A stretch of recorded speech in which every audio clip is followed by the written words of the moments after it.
Излезете и гласајте на референдум за вашата иднина. Ова беа клучните пораки на светските и европските челници што ги испратија на предреферендумската своевидна офанзива на меѓународниот фактор. Никој од нив никогаш не рече дека датумот за старт на преговорите со Европската унија е загарантиран. Тоа беа фрази и желби на владата спакувани во референдумското прашање. Генералниот секретар на НАТО порача или да за договор за името или нема НАТО. Европската унија никаде ја нема.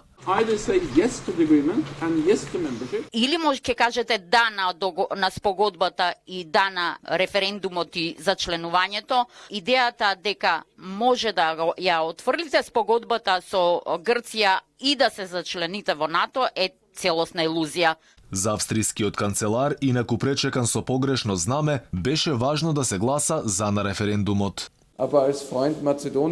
Го поздравувам компромисот за ова прашање и би сакал да ги повикам граѓаните да учествуваат на референдумот и да се изјаснат за договорот за името и за европската перспектива на државата. Но како пријател на Македонија би било многу позитивно ако има високо учество на граѓаните, како и позитивен исход од референдумот. Ангела Меркел пак особено нагласи посетата дека секако ќе има предуслови, но ЕУ гаранции не спомна никаде. Никој не им се заканува на македонските граѓани со изолација. Тие можат и треба сами да одлучат за иднината на државата. Иднината може да биде членство во НАТО и станување дел од Европската унија, доколку имате успех на референдумот на 30 септември. И секако треба да се каже дека има и одредени предуслови што треба да се исполнат. И американскиот сенатор Рон Џонсон се концентрираше на референдумот како предуслов за прием, ама само за во НАТО.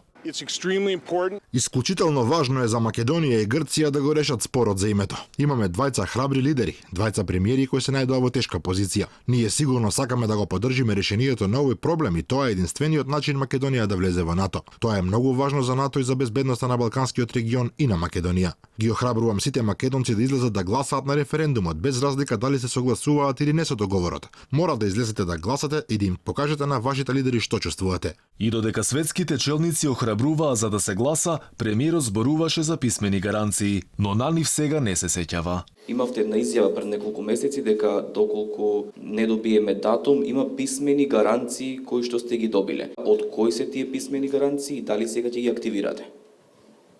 Јас сум изјавил дека има писмени гаранции. Ако сум зборувал за нешто писмено, е тоа што писмено е вградено во договорите од Преспа, каде што се поглавијата, тука е Европа вградена. Инаку за премиерот и за владата сега е виновна Европската унија, односно Франција.